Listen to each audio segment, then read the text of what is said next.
SSC 2024 যারা পরীক্ষা দিবা 2024 সালে এসএসসি পরীক্ষা, তোমাদের গণিত সাবজেক্টে ফেল করার কোনো সুযোগই তারা রাখছে না। এমন ভাবেই শর্ট সিলেবাসটা করছে, যেই শর্ট সিলেবাসে তোমাদের মাত্র 4টা অধ্যায় যদি ভালো করে পড়ো, 4টা অধ্যায়, তাহলে তুমি টার্গেট করতে পারবা কত? 95 মার্ক টার্গেট করতে পারবা, মানে 100-র মধ্যে তুমি 95 মার্ক পেয়ে যাইবা। জাস্ট খালি 4টা অধ্যায় আমি তোমাকে দেখায় দিব, এই 4টা অধ্যায় পড়লেই হয়ে যাবে ইনশাল্লাহ। তো গণিতে কোনো টেনশনই নাই, একবারে শর্ট সিলেবাস দিয়ে তারা, হ্যাঁ, 17টা অধ্যায় গণিতে বইয়ে, এর মধ্যে শর্ট সিলেবাস করে তারা কয়টা অধ্যায় রাখছে? 8টা অধ্যায় দিচ্ছে।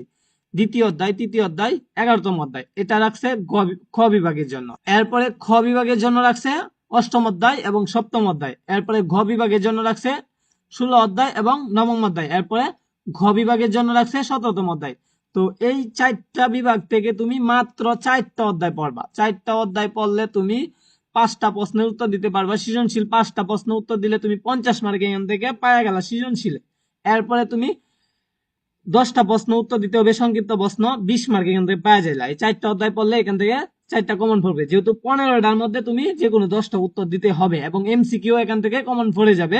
তো এমসিকিউ 4টা অধ্যায় পড়লে হইতেছে তোমরা 30টা এমসিকিউ এর মধ্যে 25টা এমসিকিউ কমন পড়ে যাবে। ওকে, চলো আমরা দেখি কোন 4টা অধ্যায় তোমাদেরকে পড়তে হবে।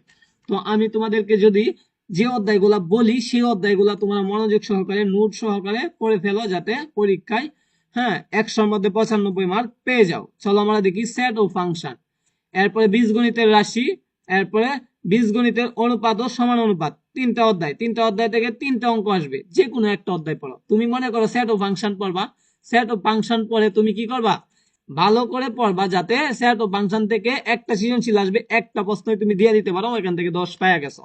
তোমাদের আমি বলতেছি না সবগুলো অধ্যায় পড়তে, যেগুলো অধ্যায় পড়বা সেগুলা থেকে তোমরা 10-এর মধ্যে যাতে 10 পাও। এরপরে তুমি কি করবা? খ বিভাগ থেকে ব্যবহারিক জ্যামিতি এবং বৃত্ত। ব্যবহারিক জ্যামিতি একটু সহজ হবে, তুমি খালি ব্যবহারিক জ্যামিতি অধ্যায়টা ভালো করে পড়বা, যাতে এখান থেকে 10-এর মধ্যে 10 পাও। 2টা অধ্যায় পড়লা, 20 মার্ক পাইলা। এরপরে গ বিভাগ, গ বিভাগে 16 অধ্যায় এবং 9ম অধ্যায়। তো ত্রিকোণমিতি, অনুপাত এবং পরিমিতি। তুমি 9ম অধ্যায়টা পড়ো, 9ম অধ্যায়টা সহজ হবে। 3টা অধ্যায় পড়ো, 3টা কমন পড়ে গেল, 30 মার্ক পাওয়া গেল। ত্রিকোণমিতি অনুপাতটা পড়বা। তো এই 3টা অধ্যায় পড়ে 3টা বিভাগ থেকে 3টা উত্তর দিবা। এরপরে ঘ বিভাগ, ঘ বিভাগে 17তম অধ্যায়, এটাতে 2টা সিস্টেমের অঙ্কই আছে। তোমাদের এই অধ্যায়ে 2টা সিস্টেমের অঙ্কই আছে, 2টা সিস্টেমের অঙ্ক হয় তোমরা শেষ করে ফেলবা ভালো করে, এখান থেকে তুমি 2টা উত্তর দিয়ে 20 মার্ক পাওয়া যাবে। তো এই অধ্যায়টা অনেক সহজ, অনেক সহজ।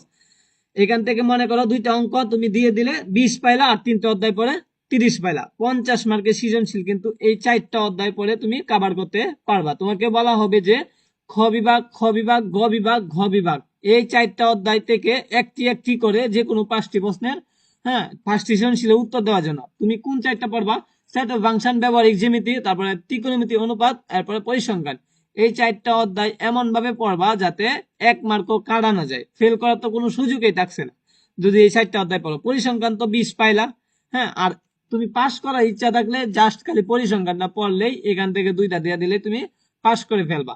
অথবা 2টা অধ্যায় পড়তে পারো, সেট অফ ফাংশন, পরিসংখ্যান পড়লেই তুমি 30 মার্ক পাওয়া যাইতেছ। শুধু খালি 2টা অঙ্ক তুমি যদি পারো, 3টা অঙ্ক পারো, ঠিক আছে? আশা করি তোমাদেরকে বুঝাইতে পারছি। গণিত কিন্তু একবারে সহজ হবে এই পরীক্ষা, যেহেতু তোমাদের শর্ট সিলেবাস দিছে। তোমাদের গণিত বই কিন্তু 17টা অধ্যায়, 17টা অধ্যায়ের মধ্যে শর্ট করে তারা মাত্র কয়টি অধ্যায় রাখছে? 8টা অধ্যায়। 8টা অধ্যায় তোমরা, হ্যাঁ, রাখছে যাতে গণিতে ফেল কম আসে। তো 2025-এ যারা পরীক্ষা দিছে গণিতে, কিন্তু অধিকাংশ পোলাপান, মানে অনেক পোলাপান, প্রায় 6 লাখ পোলাপানের মধ্যে গণিতে বেশি ফেল করছে। 6 লাখ ফেল করছে জানো তোমরা, এর মধ্যে গণিতে বেশি ফেল করছে। তো তোমরা অধ্যায়গুলা কি করো? পড়ো, পরে, হ্যাঁ, পরবর্তীতে আর এইগুলো রিভিশন দাও না। তো বারবার রিভিশন দাও, গেম খেলা বন্ধ করে কি করো? মনোযোগ দাও গণিতের প্রতি, তাহলে তোমাদের রেজাল্ট ভালো হবে।